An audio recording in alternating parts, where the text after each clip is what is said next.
ہم سے عبداللہ بن یوسف نے بیان کیا، کہا ہم سے لیث نے بیان کیا، انہوں نے سعید مقبری سے، انہوں نے شریک بن عبداللہ بن ابی نمر سے، انہوں نے انس بن مالک سے سنا کہ ایک بار ہم مسجد میں حضرت صلی اللہ علیہ وسلم کے ساتھ بیٹھے ہوئے تھے۔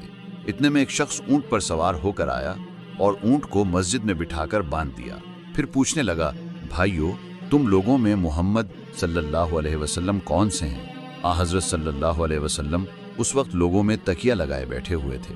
ہم نے کہا، محمد صلی اللہ علیہ وسلم یہ سفید رنگ والے بزرگ ہیں جو تکیہ لگائے ہوئے تشریف فرما ہیں۔ تب وہ آپ سے مخاطب ہوا کہ اے عبد المطلب کے فرزند، حضرت صلی اللہ علیہ وسلم نے فرمایا، کہو میں آپ کی بات سن رہا ہوں۔ وہ بولا، میں آپ صلی اللہ علیہ وسلم سے کچھ دینی باتیں دریافت کرنا چاہتا ہوں اور ذرا سختی سے بھی پوچھوں گا تو آپ اپنے دل میں برا نہ مانیے گا۔ حضرت صلی اللہ علیہ وسلم نے فرمایا، نہیں، جو تمہارا دل چاہے پوچھو۔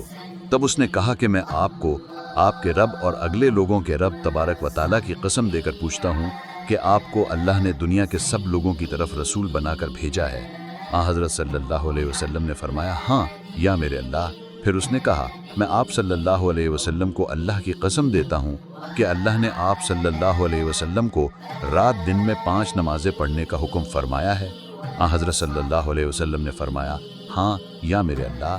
پھر کہنے لگا، میں آپ کو اللہ کی قسم دے کر پوچھتا ہوں کہ کیا اللہ نے آپ کو یہ حکم دیا ہے کہ سال بھر میں اس مہینہ رمضان کے روزے رکھو؟ حضرت صلی اللہ علیہ وسلم نے فرمایا، ہاں یا میرے اللہ۔ پھر کہنے لگا، میں آپ صلی اللہ علیہ وسلم کو اللہ کی قسم دے کر پوچھتا ہوں کہ کیا اللہ نے آپ کو یہ حکم دیا ہے کہ آپ ہم میں سے جو مالدار لوگ ہیں ان سے زکوٰۃ وصول کر کے ہمارے محتاجوں میں بانٹ دیا کریں؟ حضرت صلی اللہ علیہ وسلم نے فرمایا، ہاں یا میرے اللہ۔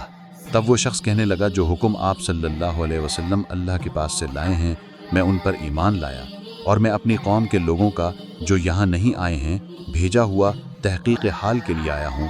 میرا نام زمام بن ثعلبہ ہے، میں بنی سعد بن بکر کے خاندان سے ہوں۔ اس حدیث کو لیث کی طرح موسیٰ اور علی بن عبد الحمید نے، سلیمان، پھر انہوں نے ثابت سے، انہوں نے انس سے روایت کیا ہے۔